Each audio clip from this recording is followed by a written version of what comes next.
राष्ट्र के लिए वोट नहीं किया था। यह भारतीय राजनीति की पहली घटना है कि 95 करोड़ सनातनियों ने 2014 में सिर्फ सनातनी होके वोट किया।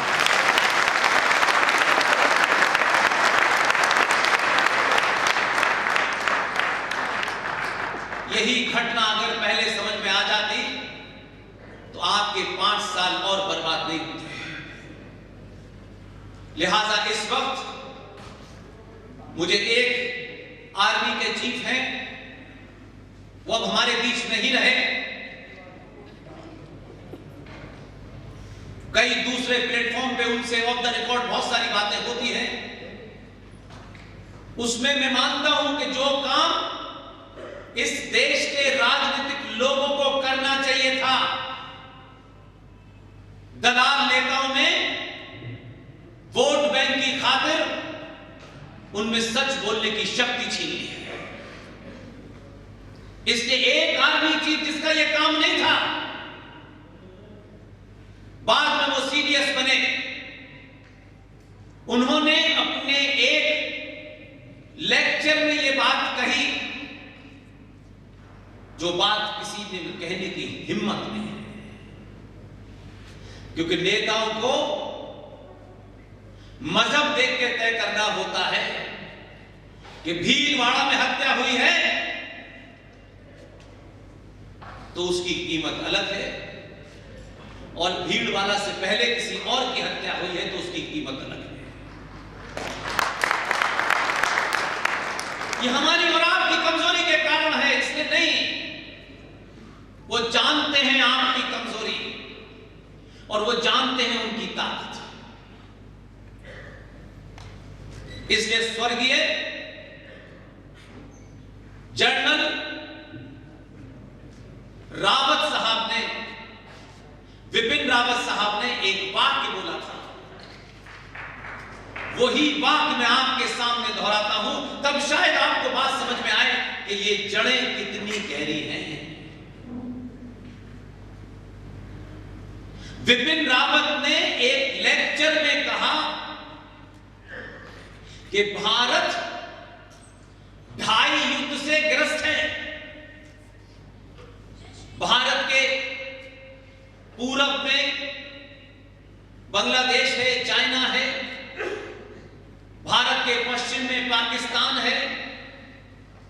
ये 2 फ्रंट हैं, और एक फ्रंट जिसे उन्होंने आधा फ्रंट का नाम दिया, वो भारत के अंदर सत्ता में, संविधान के अंदर, संसद के अंदर, जुडिशरी के अंदर, इंस्टीट्यूशन के अंदर वो गद्दार बैठे हुए हैं जो भारत राष्ट्र को तोड़ रहे हैं। इसलिए मैं कहता हूं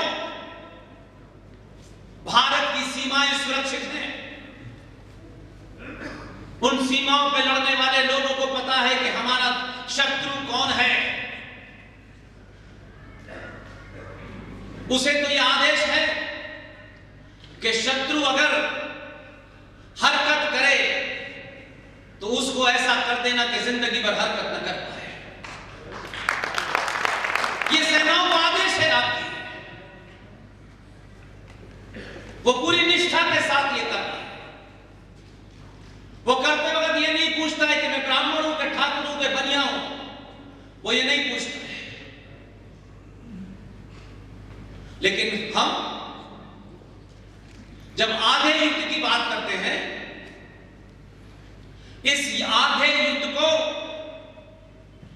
मिराज नहीं रोक सकता है, राफेल नहीं रोक सकता है। राफेल से, मिराज से, सेना से, ये तमाम विदेशी ताकतें जो आपके बॉर्डर पे जिनका सीमा लगती है, उनके लिए हैं। 95 करोड़ सनातनियों को इस आधे युद्ध में अपनी भूमिका निभा करनी है। आप नहीं करेंगे। आपको लगता है मैं सुरक्षित हूं, मेरा घर सुरक्षित है, 2000 रुपए का एक गार्ड रख लिया है, वो आपकी रक्षा करेगा। और ये बीमार,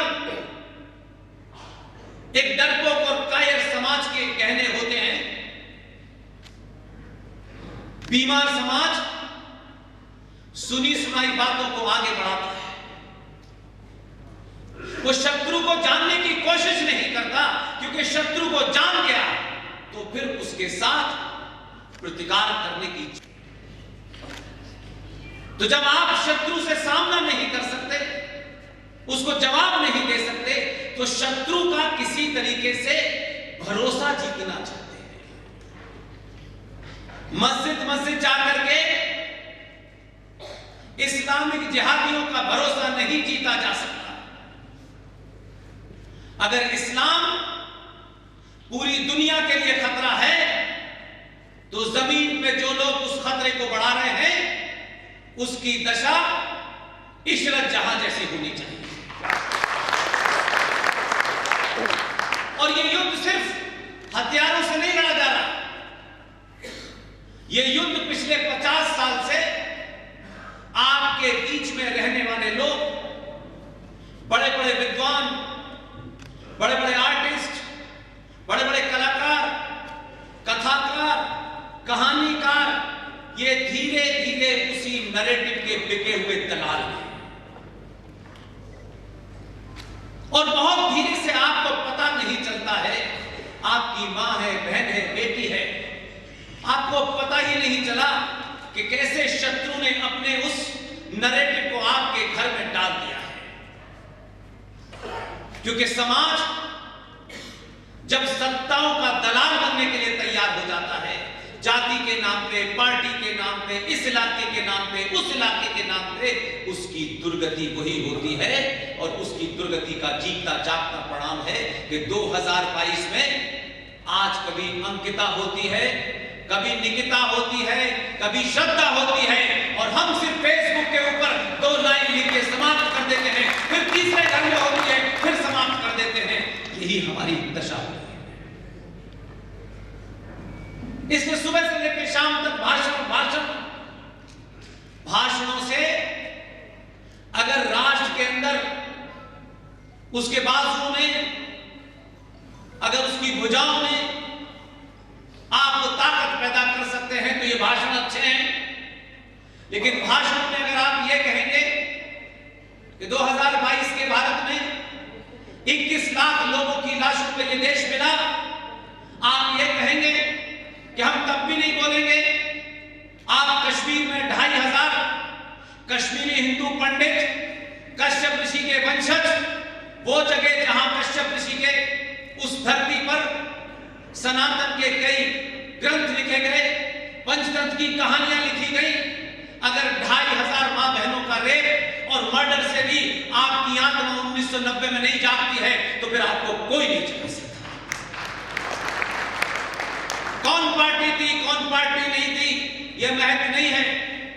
अगर आप ये नहीं जानना चाहते कि हमारी गिनती ज्यादा, हम इस देश के कानून को मानते हैं, भले ही उससे हम बहुत सारी बातों में हमें ऐतराज हो, हम इस संविधान को भी मानते हैं जिसमें कई ऐसी चीजें हैं जो हमें काबिले कबूल नहीं है, तब भी हम मानते हैं। हम 1860 की पुलिस एक्ट को आज भी मान रहे हैं, 1861 के पुलिस एक्ट की एविडेंस को भी मान रहे हैं। हम तमाम गंदगी को मानने के बावजूद भी हम शांति से रह रहे हैं, और फिर भी कश्मीरी हिंदू पंडितों को उनकी उपासना के कारण मार दिया गया। देश में प्रतिक्रिया नहीं है। जो ठेका लेके घूम रहे हैं, उन्होंने भी कहीं बयान नहीं दिया।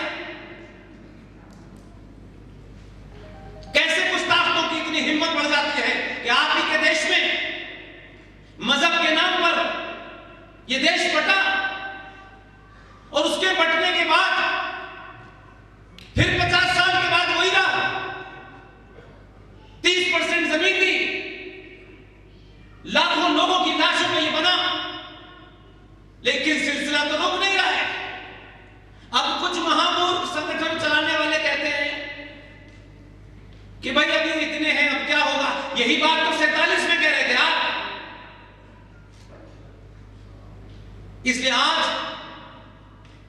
किसी से भी, वो कितना ही बड़ा ताकतवर हो, कितना ही बड़ा संगठन हो, राष्ट्र के ऊपर किसी को समझौता करने का अधिकार नहीं दिया जाता। हमको नहीं चाहिए सत्ता और सत्ता से जुड़े हुए स्थानों में हमको कोई सुख वाली जगह नहीं चाहिए। ये सारा पूरे देश भर में कर्नल RSN सिंह साहब,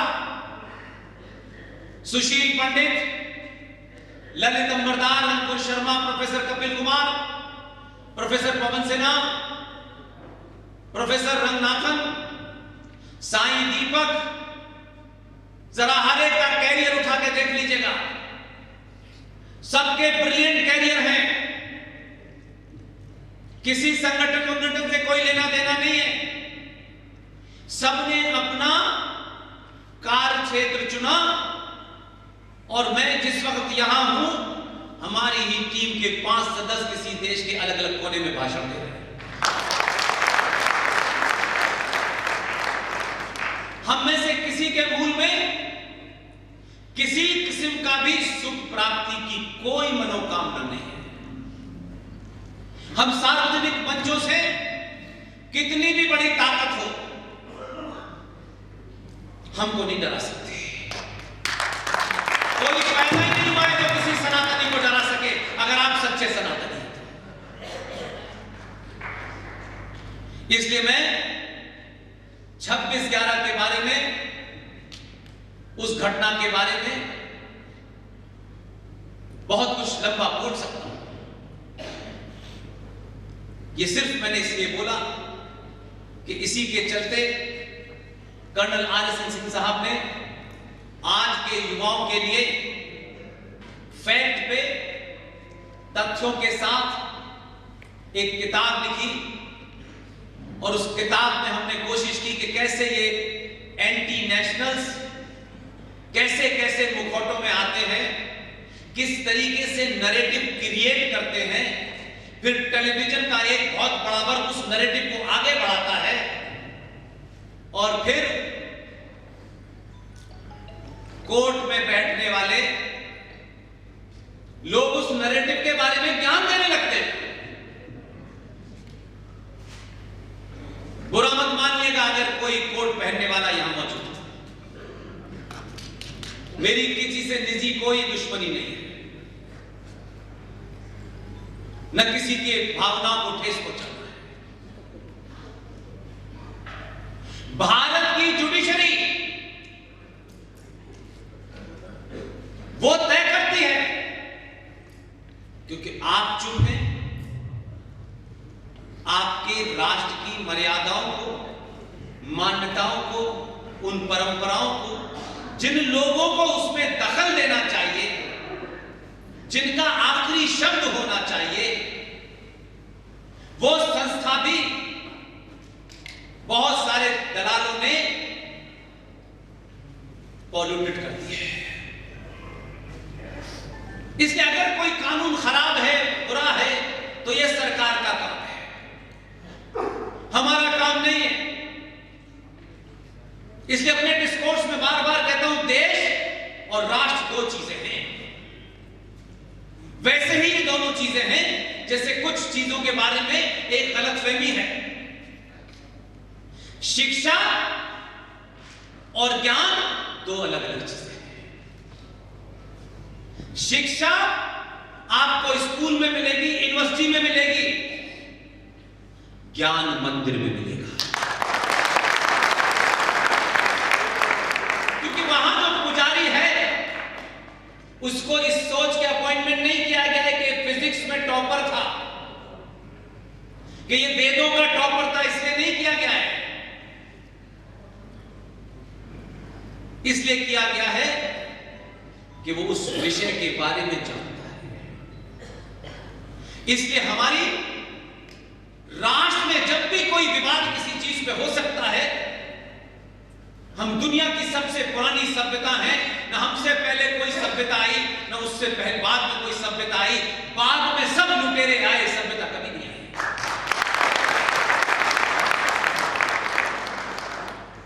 इसलिए सुप्रीम कोर्ट जब ये कहता है तो मुझे बड़ा सवाल खड़ा होता है मेरे मन में। सुप्रीम कोर्ट को किसने इस बात का अधिकार दिया कि वो ये तय करेगा कि हिंदुत्व की परिभाषा क्या है? कौन है सुप्रीम कोर्ट? आपने लॉ की पढ़ाई पढ़ी है, अच्छी बात है,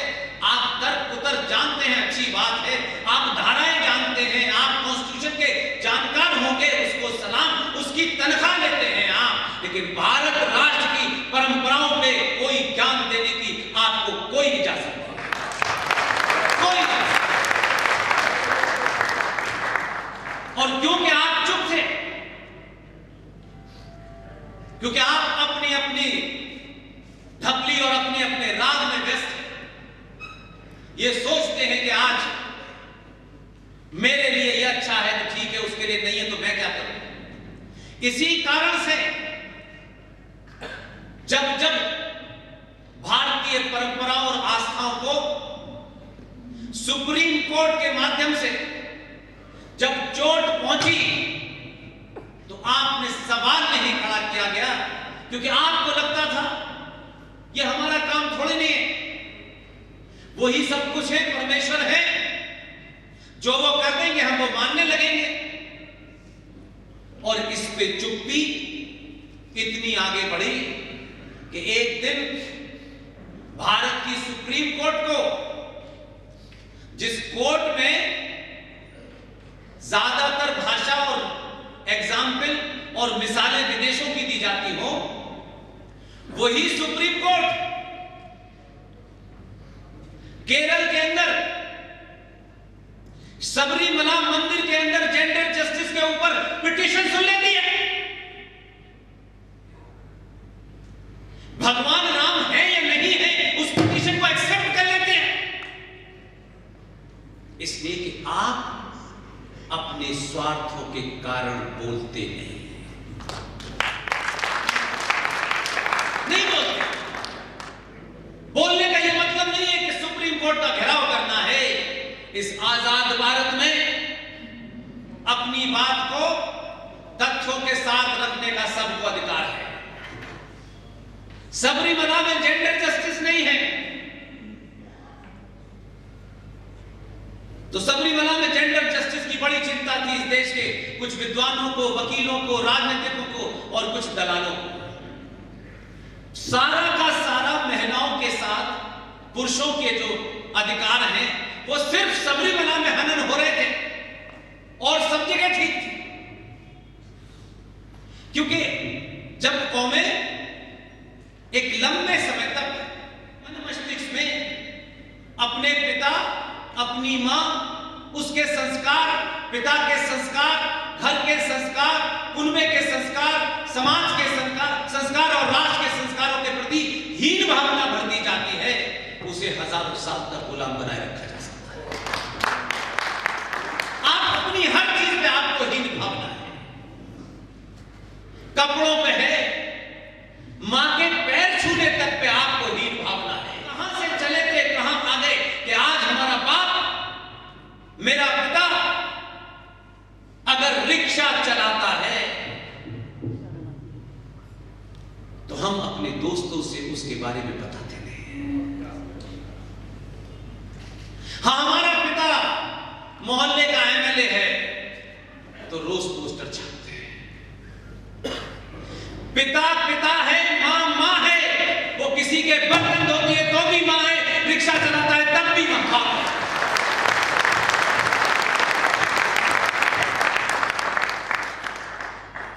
इस हीन भावना ने आपके अंदर प्रतिकार की, अपनी बात को रखने की शक्ति छीड़ कर दी है।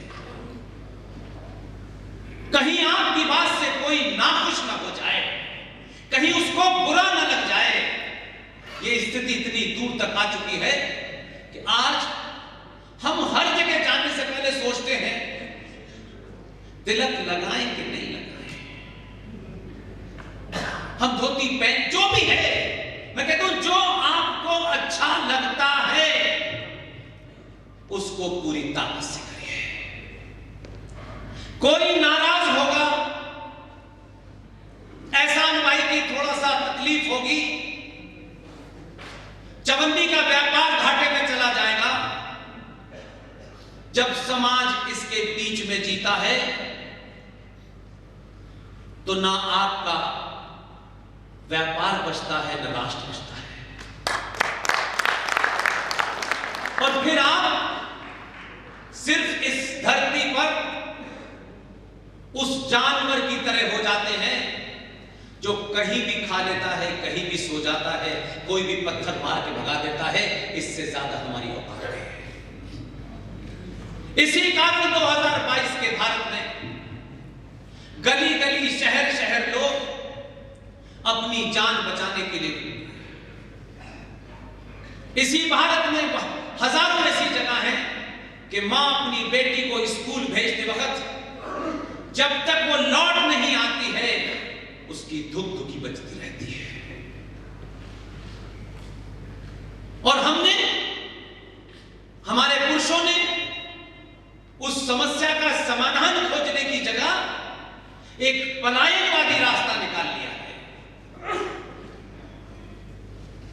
बेटी को इस रास्ते में कोई छेड़ता है, कोई परेशान करता है, तो पिता उसका समाधान नहीं करता, बेटी से कहता है कल से उस रास्ते से चलना। उस बेटी के मन में समझ में आ जाता है कि मेरे चार भाई हैं, ये मेरे पिता हैं, मेरे उस छेड़ने को सिर्फ छेड़ना समझ रहे हैं, ये इसका समाधान नहीं ढूंढ रहे। इनका संकट ये है कि ये समाधान ढूंढेंगे तो इनको अपनी शक्ति का प्रयोग करना पड़ेगा, और शक्ति के प्रयोग से हो सकता है कि कुछ नुकसान हो जाए। इसलिए रास्ता बदलते बदलते अब रास्ते समाप्त हुए, अब रास्ता नहीं बचा। ये झूठ का पाखंड इतिहासकारों ने लिखा और हमारे बीच हिंदुओं के ठेकेदारों ने गले गले पहुंचाया। एक जगह है जहां कहा जाता है गंगा जमुना तहजीब, और ये कब शुरू हुई, कहां शुरू हुई, उसकी जड़ में नहीं गया, क्योंकि आप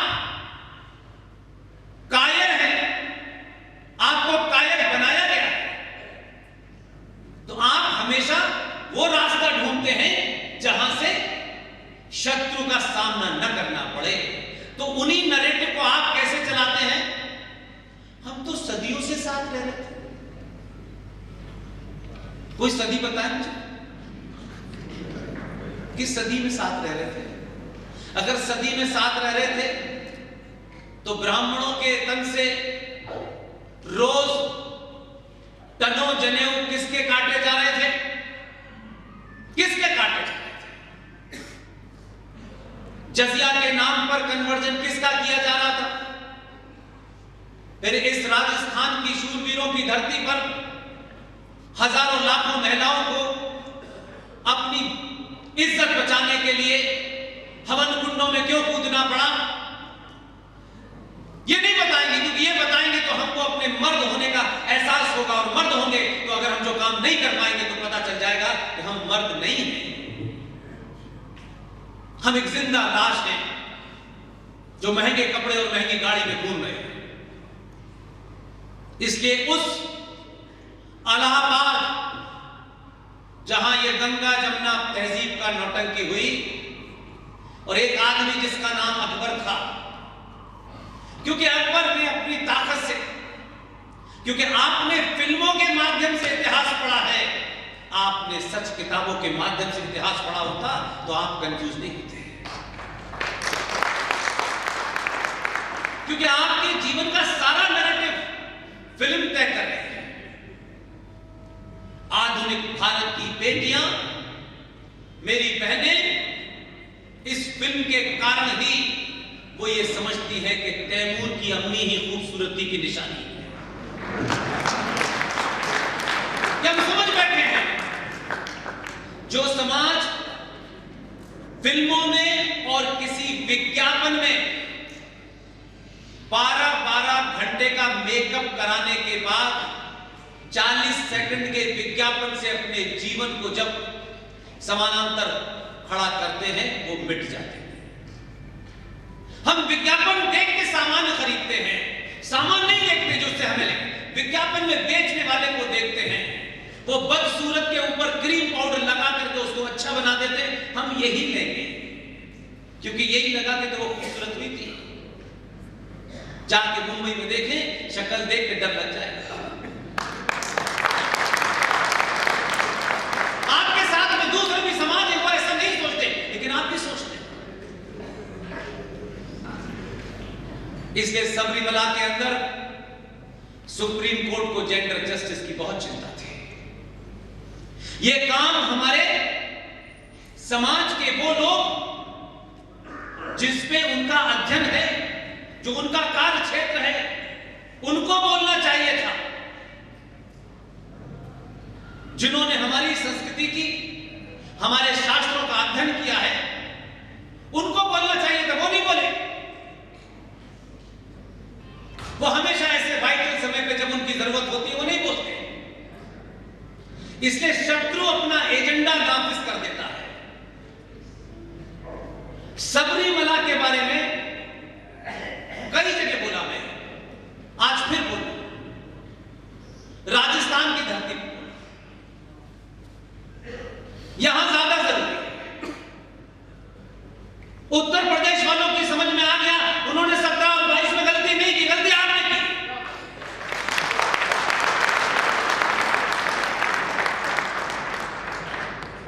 इसलिए गला काटने वाला एक मामूली से गरीब सनातनी हिंदू का गला काट दिया उसने। पुलिस और प्रशासन इस बात पर खुश है कि हमने गला काटने वाले को पकड़ लिया। यह पुरुषार्थ है और हमसे कहा जा रहा है हमने पकड़ लिया है तो कार्रवाई हो रही है।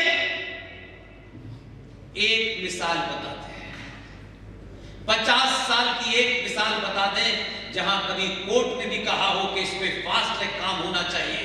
वो कोर्ट आपकी कायरता और मेरी कायरता के चलते एक वर्ग से इतनी सहमी हुई है कि सुबह के 5 बजे कोर्ट खोल करके एक आतंकवादी का केस सुन दिया है।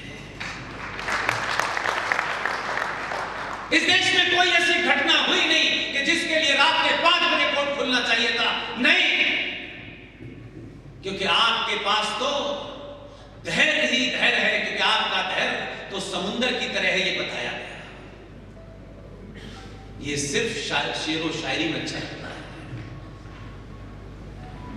इसलिए सबरीमला पर फैसला आया कि महिलाएं नहीं जा सकती और ज्ञान दे दिया। इतने सारे लाखों हजारों हमारे यहां मठ मंदिर है, कुछ बहुत शांत काम कर रहे हैं, कुछ काम ही नहीं कर रहे हैं। उन जहां से ये आवाज आनी चाहिए थी, जहां से इसकी लॉजिक आनी चाहिए थी, नहीं आई, क्योंकि ये हमारा एरिया थोड़ी नहीं। कोर्ट कह देगी उसको हम मानेंगे। राष्ट्र को कोर्ट नहीं चला सकती। और फैसला आ गया और फैसला लागू हो गया। यह सवाल हमने पूछा कि भाई सुप्रीम कोर्ट कैसे बताए कि सबरीमला के अंदर किसी विशेष दिन, विशेष समय में, महीने के खास दिन महिलाओं का जाना अगर मना है तो यह जेंडर जस्टिस का मामला नहीं था, बिल्कुल भी नहीं था। जानने की कोशिश की हमारे समाज ने, क्या उस पर गहन अध्ययन, तब हम जैसे लोगों को बाध्य होकर के उस विषय के ऊपर जानकारी लेनी पड़ी, क्योंकि हमको ये बात आपको बतानी थी। वोट लेने के लिए हमने नहीं जानकारी हासिल की, इसलिए ताकि हम आपके पास सामने इस बात को तथ्यों में रख दें और आप उसको वेरीफाई करें, फिर तय करें किसको सुनना है और किसको नहीं सुनना। सबरीमला पर आज भी पूरा देश मूक दशक की तरह शांत है। हम चीजों को अवॉइड करते हैं। पड़ोस में कोई आ गया म्यांमार से, अरे क्या है, रहने दो ना। फिर बांग्लादेश से आ गया, क्या फर्क पड़ता है। हम इस बात का इंतजार करते हैं कि वो कब कुछ करेगा, तब हम सोचेंगे कि हमें क्या करना है, और फिर हम करते कुछ नहीं है, करता वो है। हम तो पुटलियां लेके नई जगह ढूंढने निकल जाते हैं। इसलिए इसलिए सबरीमला में मेरी माओ को, मेरी बहनों को एक महीने के अंदर किसी खास 3-4 दिन जो एक साइंटिफिक उनके शरीर में एक बदलाव होता है, उस बदलाव के कारण साइंटिफिकली है ये, इसको चेक कीजिएगा, क्रॉस चेक कीजिएगा, मेरी बात पर तब यकीन कीजिएगा, क्योंकि ये पूरी टीम के निष्कर्ष के बाद हमने तय किया। उस समय बेटियों में, बहनों में, माओं के अंदर एक निराशा का भाव पैदा होता है उस हर महीने, और उस निराशा के भाव में थोड़ा जीवन से आसक्ति सी लगती है, थोड़ा चिड़चिड़ापन हो जाता है,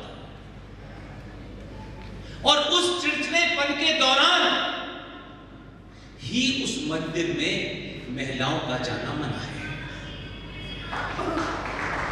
क्यों मना है? क्योंकि सबरीमला के उस मंदिर में जो मूर्ति है,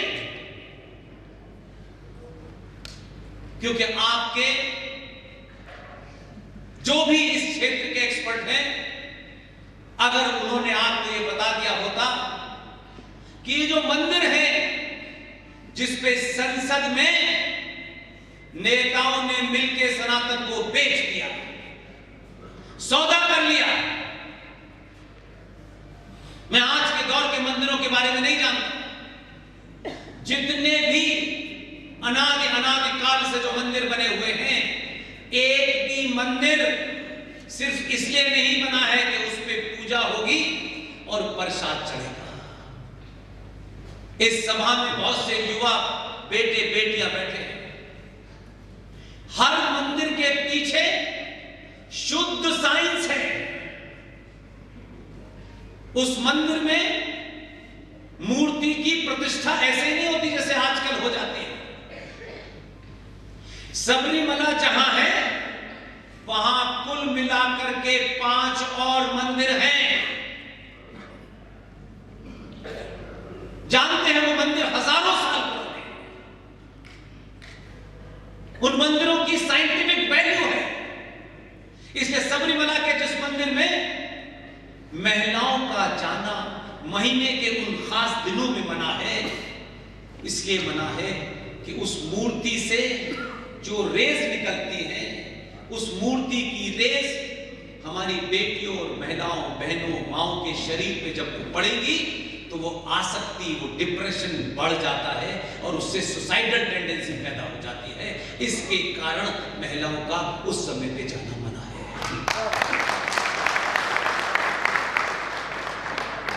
5 और मंदिर हैं।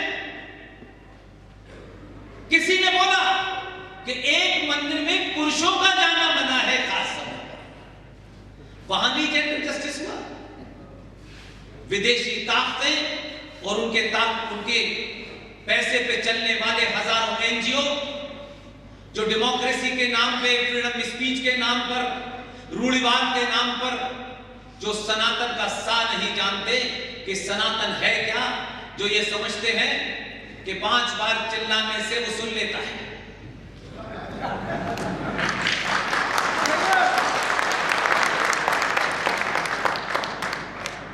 वो ये समझते हैं कि हम पहले थे, हम ही रहेंगे। ये खुशफहमी अच्छी है। एक वो लटके हुए हैं, उनका पता नहीं मम्मी कहां है। उन्होंने, उनके मानने वालों ने इसलिए मार दिया था एक साइंटिस्ट को कि वो बेचारा कहता था कि धरती, इस सूरज घूमता है, सूरज नहीं धरती घूमती है। उसने जो बात बताई, उन्होंने कहा नहीं, ये तो बाइबल में नहीं लिखी हुई है, मार दो इसको। उस साइंटिस्ट को मार दिया। उन्होंने 2000 साल पहले कहा। 1400 साल पहले वालों ने क्या कहा है पता है आपको? क्लास में जाएंगे, एग्जाम देंगे, वहां अगर कोई पूछ ले धरती गोल है तो लिख के आएंगे गोल है क्योंकि पास होना है। बाहर आके कहेंगे हमारी किताब कहती है चपटी है।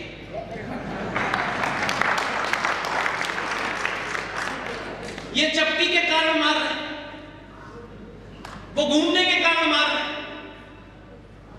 एक 1400 साल पहले, 2000 साल पहले किया है। और एक बात ध्यान रखिएगा,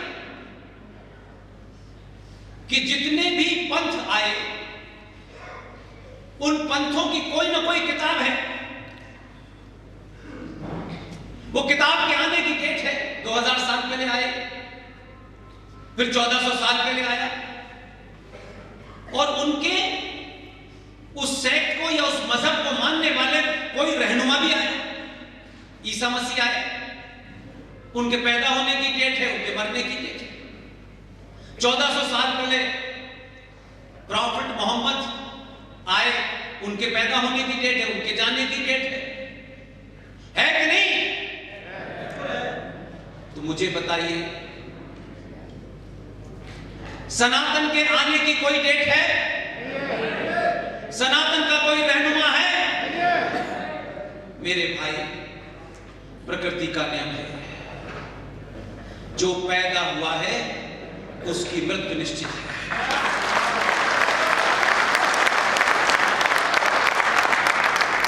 जब सनातन पैदा ही नहीं हुआ तो उसके मरने का प्रश्न क्या है?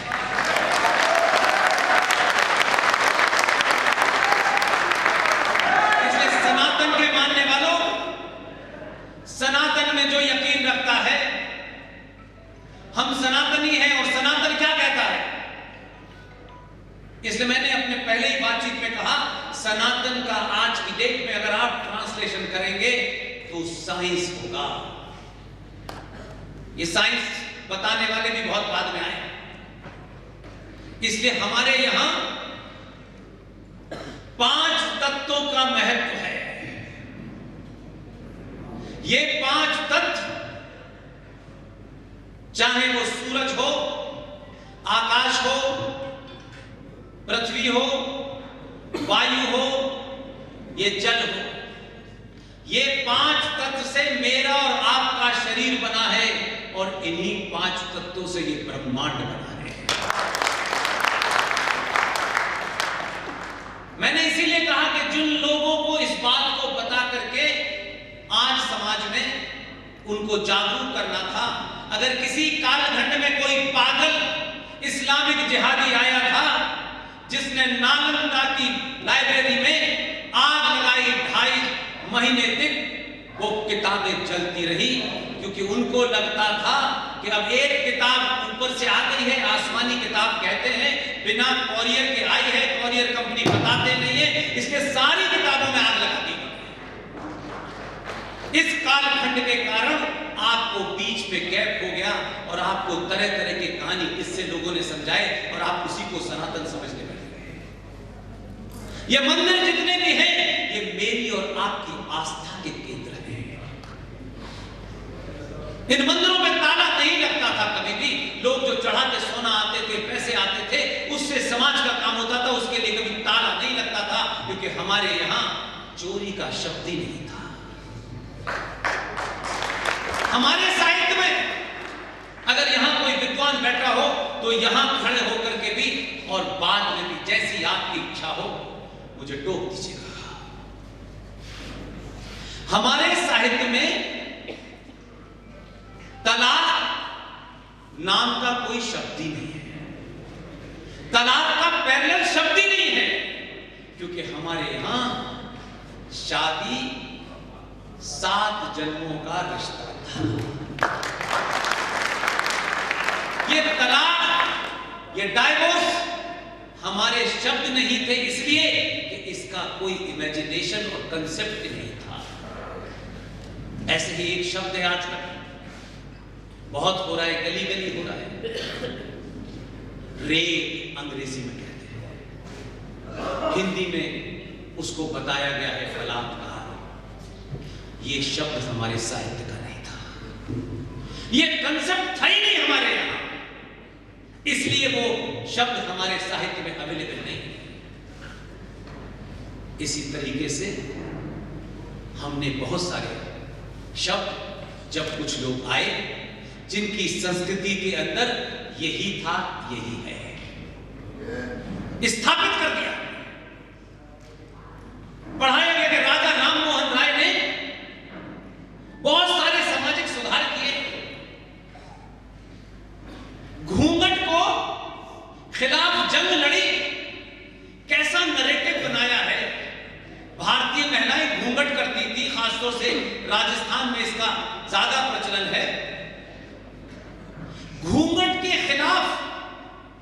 समाज में जागृति लाई गई। तो भैया कोई रहमान अली पैदा होकर के बुर्के के खिलाफ भी जागृति ले आता।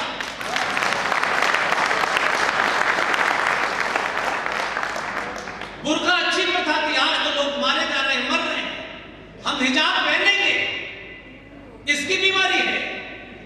ये कोई नहीं बताता कि हमारे जितने भी देवी देवताओं को हम जिस रूप में देखते हैं, किसी देवी देवताओं को आपने घूंघट में देखा? इसलिए कि ये परंपरा थी नहीं हमारे यहां, और उसका फर्क बताता हूं मैं आपसे। एक बेटी जब सड़क पे होती है और किसी का बेटा जब सड़क पे होता है, हो सकता है वो बेटी की तरफ रोमांटिक होकर के उसको कोई खास नजर से देखता हो, और उसका वाइस वर्सा भी हो सकता है कि वो बेटी किसी लड़के को उस रोमांस की वजह से खास एंगल में देखती है। लेकिन उस शक्ति को पहचानिए, वही लड़का और वही लड़की जब मंदिर में देखते हैं तो भाव बदल जाता है। इसलिए कि उस जगह की जो रेज है, उस जगह की जो शक्ति है, वो आपको भ्रम में नहीं डालेगी। इसलिए आज घूंघट पे चर्चा, इसलिए ऐसा नैरेटिव क्रिएट किया कि घूंघट की जब बात होगी तो ये बताया जाएगा कि जब इस्लामिक आतंकी इस देश को रौंद रहे थे, जिनके जहन में सिर्फ एक ही चीज थी, औरत और दौलत। दौलत को भी लूटा और औरत को भी लूटा, एक ही काम किया।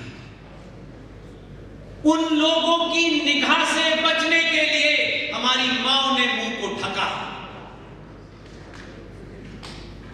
यह प्रथा का हिस्सा नहीं था। उस कालखंड में जब पुरुष उसकी रक्षा नहीं कर पाया तो उसने अपनी खूबसूरती को उस घूंघट से ढक लिया।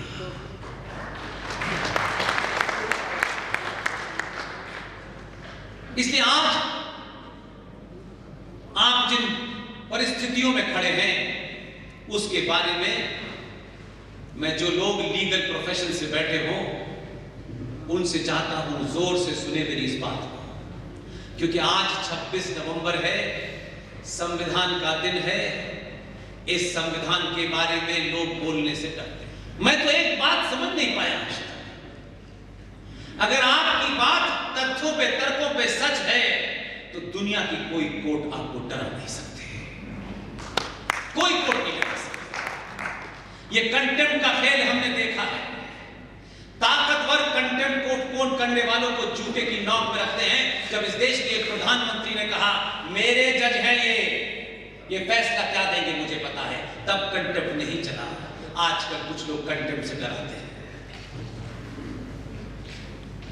इसलिए आज संविधान में क्या है, संविधान के कारण क्या क्या है, उससे रिलेटेड बात करूंगा। लेकिन उससे पहले जो मेरे मन में एक कुछ पॉइंट हैं, और क्योंकि वो मुझे आपको याद कराने हैं, अगर आपके मन मस्तिष्क में न ये बैठ पाए तो आप पेंसिल से पेज नंबर नोट कर लीजिएगा।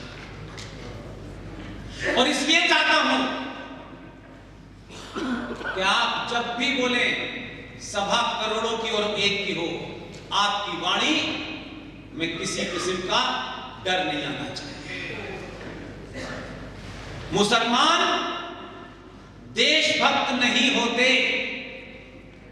पेज नंबर 332 भारत के सारे मुसलमानों को पाकिस्तान भेज देना चाहिए। पेज नंबर 132 मुसलमान भारत में रहेंगे तो यहां कभी सांप्रदायिक सौहार्द नहीं हो सकता। पेज नंबर 125 मुसलमान भारत के खिलाफ जिहाद छेड़ सकते हैं। Page number 297 297। मुसलमान कभी भी हिंदुओं की सरकार स्वीकार नहीं करेगा। 303। मुसलमान शरिया कानून को देश के कानून से भी ऊपर समझता है। Page number 294। बुर्के की वजह से मुसलमान यौन विकृति का शिकार हो जाता है। Page number 231। मुसलमान समाज सुधारों के प्रबल विरोधी हैं। पेज नंबर 233 और 234। यह आज की डेट में हेट स्पीच है। सुप्रीम कोर्ट ने भी कुछ दिन पहले कहा है कि हेट स्पीच कहीं भी हो रही हो, अगर जो भी पुलिस वाला वहां हो और हेट स्पीच हो रही हो तो उस पुलिस वाले को, उस आदमी को तत्काल गिरफ्तार कर लेना चाहिए। लेकिन हेट स्पीच की परिभाषा नहीं बताई है, और अगर पुलिस वाले ने यह नहीं किया तो उस अदने से पुलिस वाले के ऊपर कंटेम्प्ट ऑफ कोर्ट चलेगा। ये मैंने इसलिए लिखाया है, हमारे ऊपर हेट स्पीच का मुकदमा चला सकते हो। आज 26 नवंबर है, भारत का संविधान का दिवस है। संविधान को दोबारा पढ़ना चाहिए, संविधान निर्माताओं के बारे में पढ़ना चाहिए, और जिनको हम ये मानते हैं कि भारत के संविधान का निर्माण बाबा साहब भीमराव अंबेडकर साहब ने किया था। आज बाबा साहब भीमराव अंबेडकर को मैं इसलिए श्रद्धांजलि देता हूं, मन से देता हूं, पूरी ताकत से देता हूं, और आप जब सुन लेंगे तो आप भी उनको श्रद्धांजलि देंगे कि एक ताली बजाने की इतनी जल्दी ना। बाबा साहब भीमराव अंबेडकर, जिन्होंने भारत के संविधान के पूरे मसौदे के बाद जिनके साइन हो रहे, हम मानते हैं कि कॉन्स्टिट्यूशन उन्होंने बनाया, मान लिया। ये जितने भी मैंने आपको 8 पॉइंट बताए हैं, ये बाबा साहब भीमराव अंबेडकर ने एक किताब लिखी है, पाकिस्तान और पार्टीशन ऑफ इंडिया। उस किताब के अंदर भीमराव अंबेडकर ने ये पॉइंट उठाए। दम है किसी में तो बाबा भीमराव अंबेडकर की वो किताब पेन करके दिखाए। इसलिए पाखंड सिर्फ एक तरफा नहीं चलेगा। हमसे कहा जा रहा है हेट स्पीच, और जो सड़कों के ऊपर कहीं कन्हैया को मार रहे हैं, कहीं कश्मड़वार को मार रहे हैं, उस पे भारतीय दंड संहिता के हिसाब से चलेगा मुकदमा। कसाब भी काफी साल हमारे मुकदमे के चलते भारत के खाने का उसने बहुत मजा लिया। कई आतंकवादी बंद हैं, और पाखंड देखिए सुप्रीम कोर्ट का। एक प्रधानमंत्री जो भारत देश का प्रधानमंत्री है, वो किस पार्टी का है, ये विवाद का इशू नहीं है। लोगों के पॉलिटिकल डिफरेंसेस हो सकते हैं, मेरा किसी से कोई डिफरेंस नहीं है। अगर कोई प्रधानमंत्री बन गया है, किसी ने उसे सेलेक्ट किया है या इलेक्ट किया है, ये भी विवाद का विषय नहीं है। अगर उसने संविधान की शपथ लेकर के भारत का प्रधानमंत्री बन गया है, तो उस प्रधानमंत्री कि आपको शक्ल पसंद हो न पसंद हो, पार्टी पसंद हो न पसंद हो, यह विषय नहीं है। वो देश का प्रधानमंत्री है।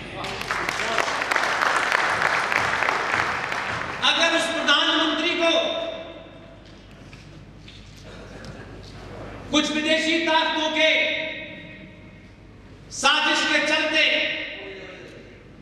1990 में बम के धमाके से चिथड़े कर दिए गए थे, तो वो भारत के प्रधानमंत्री के हुए थे, किसी के पति और किसी के पिता के नहीं हुए थे।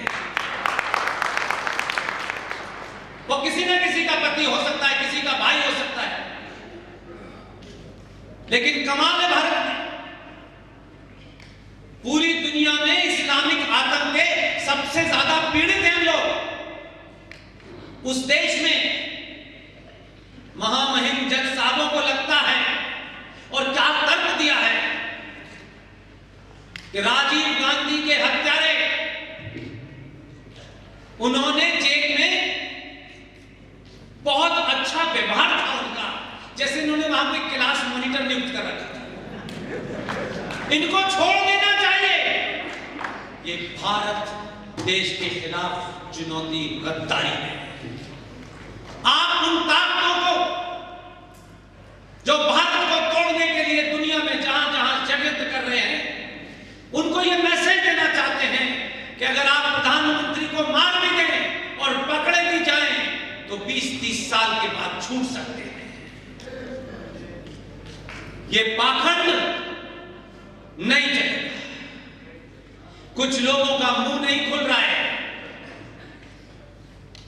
जो इस समय देश जोड़ने की यात्रा है।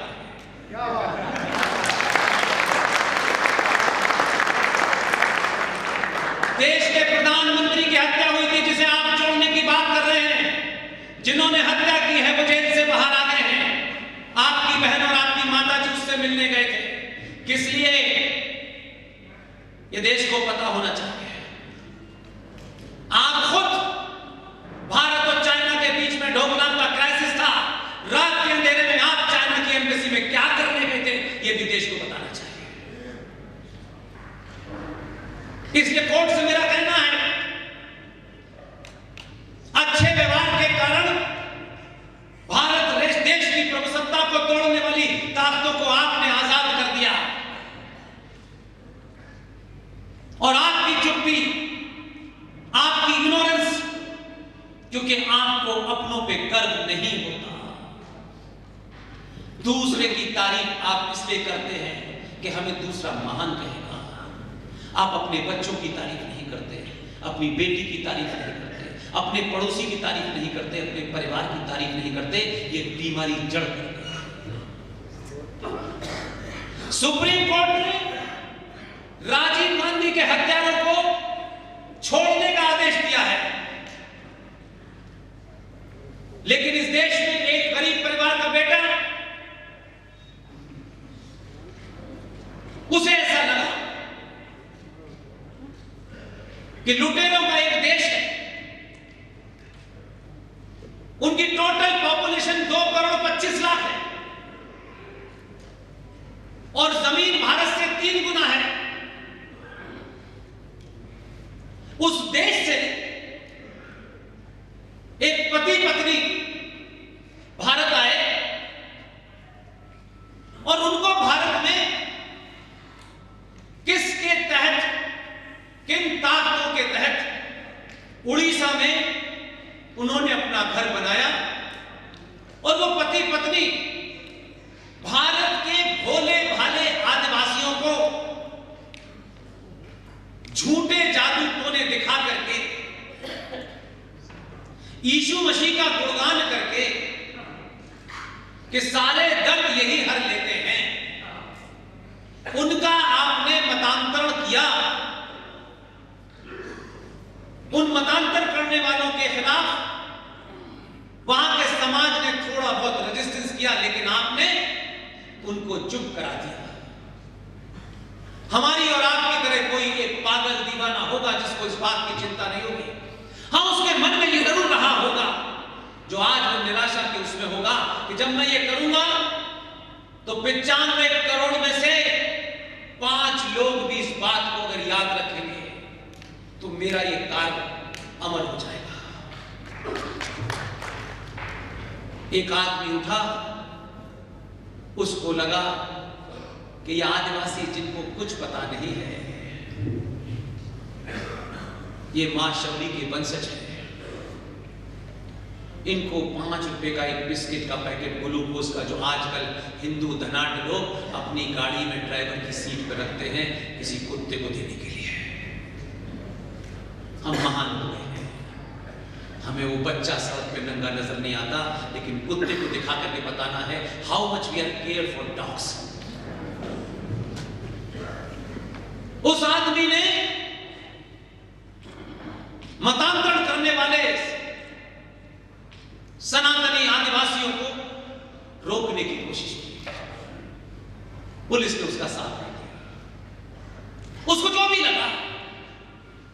उसने एक दिन उनके घर में आग लगा दी। आग लगाने से ग्रैम हिस्टेन की मौत हो गई। उसके साथ में एक भीड़ थी। आज भी लिखा हुआ है कि भीड़ द्वारा घर में आग लगी और उससे ग्रैम हिस्टेन नाम का एक पादरी, जो यहां मजहब बदलने आया था सनातनियों का, वो मर गया। लेकिन सत्ता तक कैसे तार मौजूद थे, क्योंकि किसके इशारे पे आ रहा था और किसके इशारे पे काम कर रहा था, ये इस बात से साबित होता है। एक साल के बाद उसकी पत्नी को एक विदेशी महिला जो सत्ता के केंद्र में घुमा रही थी, उसने उसकी पत्नी को पद्मश्री दिया। वो आदमी 29 साल से जेल में बंद है। सीधा मुकदमा भी नहीं है उसके ऊपर, और देश की कोर्ट कहती है कि जो 16 साल से जेल में बंद है उसे रिहा कर दिया जाए। दारा सिंह इनोसेंट नहीं है। भारत देश के प्रधानमंत्री को मारने वाली, साजिश करने वाले लोग इनोसेंट हैं। अगर इनको छूट मिल सकती है तो दारा सिंह को भी आजाद होना चाहिए। आप नहीं उठाएंगे ये बात, क्योंकि आपको ना पता है ना आप बोलना चाहते हैं। कौन उठाएगा? उड़ीसा में साल, और उसको उठाने से कुछ टिकट तो नहीं मिलनी ना हमको। हमारी सारे जीवन की दौड़ भाग, टिकट एमएलए, और एमएलए के बाद 2 कमरे के मकान से 8 कमरे का मकान, 3 गाड़ियों की टिकट। हमने सब माना था। बाबा साहब अम्बेडकर ने जब संविधान बनाया और संविधान सभा में यह चर्चा हुई कि भारत का संविधान सेकुलर होना चाहिए, तो आप सोचिए कि चलिए बाबर अकबर के जमाने की कहानी लोग मूर्ख बना सकते हैं। ये कह रहे थे कि बाबर और अकबर जो थे वो तो वली अल्लाह थे, वो तो टोपियां सीख करके अपना जीवन चला रहे थे, ऐसा भी झूठ चला रहा। लेकिन मेरे और आपके सामने तो 47 कल की घटना है। अगर हम उसको भी नहीं जानना चाहते तो फिर इसका मतलब है कि हम सिर्फ अपने स्वार्थ में लिप्त रहना चाहते हैं। जब डिबेट हुई सेकुलरिज्म के ऊपर कि भारत के संविधान को सेकुलर होना चाहिए, अय्यर साहब ने की, नेहरू भी मौजूद थे, अंबेडकर ने की, तब भी सवाल ये खड़ा करते हैं। दुनिया की कहानियां आप ले लेके आते हैं, लेकिन जो सामने चुनौती है उसका जवाब तर्कों पे नहीं देते। It was B R. अम्बेडकर। जो लोग सेकुलरिज्म की दुहाई दे रहे थे, क्योंकि उनका एजेंडा कुछ था, क्योंकि कमाल के लोग थे। पाकिस्तान बनवाया इस्लाम के नाम पे, मजहब के नाम पे, फिर वो चले गए, बाकी याद रह गए कि हम 70 साल में इसी को हम दारुल हर्ब से दारुल इस्लाम बना देंगे, तुम जाओ। बी.आर. अम्बेडकर से ज्यादा उस दौर में क्रिस्टल क्लियर कोई आदमी नहीं था। इसलिए जो बात उन्होंने हमारे राष्ट्र के लिए की, हम उसकी तारीफ करें, और कुछ बातें उन्होंने ऐसी की होंगी जिससे आपकी एक राय नहीं हो सकती, वो मैच नहीं है। बी.आर. अम्बेडकर ने उस बहस में जो बात कही कि भारत का संविधान, इसमें शब्द सेकुलर लिखने की आवश्यकता है ही नहीं, क्योंकि भारत भूमि अनादिकाल से यहां अनेकों मत आए, अनेकों मजहब आए, यहां की मिट्टी ने सबको अपने अंदर जगह दी, समाहित कर लिया, और कभी भी इस देश में सनातनी हिंदू ने किसी के मत अलग है, किसी की पूजा पद्धति अलग है, इसके कारण गर्दन नहीं काटी। इसलिए भारत अनादिकाल से सेकुलर नाम का शब्द यूरोप में पैदा हुआ था कुछ साल पहले। जब ये नहीं था तब हम थे। इसलिए भारत को शब्द सेकुलर की जरूरत नहीं है। यहां की मिट्टी में सेकुलरिज्म बसा हुआ है जिसे कोई तोड़ नहीं सकता।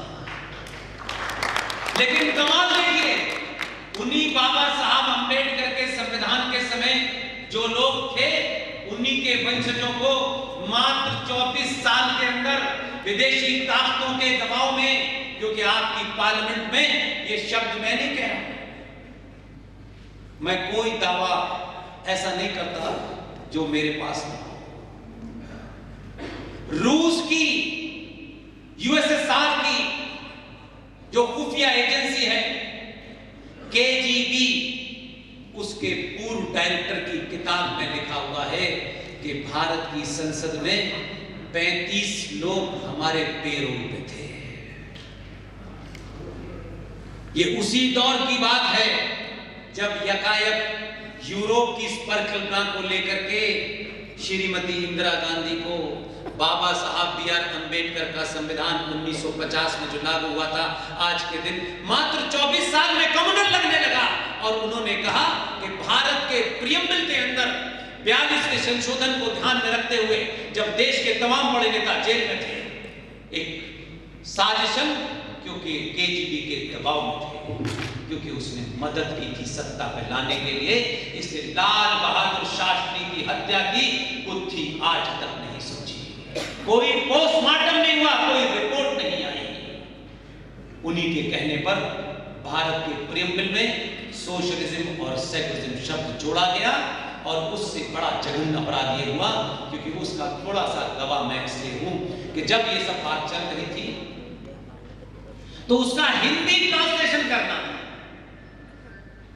एक बहुत बड़े विद्वान, ऐसे विद्वान कम, और ऐसे विद्वानों की हम चर्चा कम करते हैं क्योंकि वो नीले पीले कपड़े पहन करके आधी चबा चबा के अंग्रेजी बोलने वाले टेलीविजन पर नहीं आते।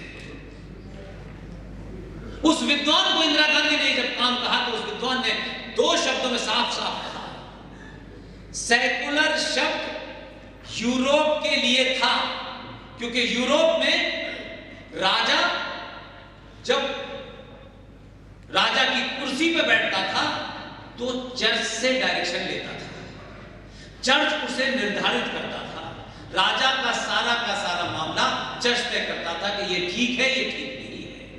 तब ये बात आई कि उस राज्य में जो लोग चर्च को नहीं मानते या चर्च के अलावा किसी और मत को मानते हैं, उसके साथ अन्याय हो जाता। तब यूरोप ने कहा कि राजा सेकुलर होगा, यानी राजा का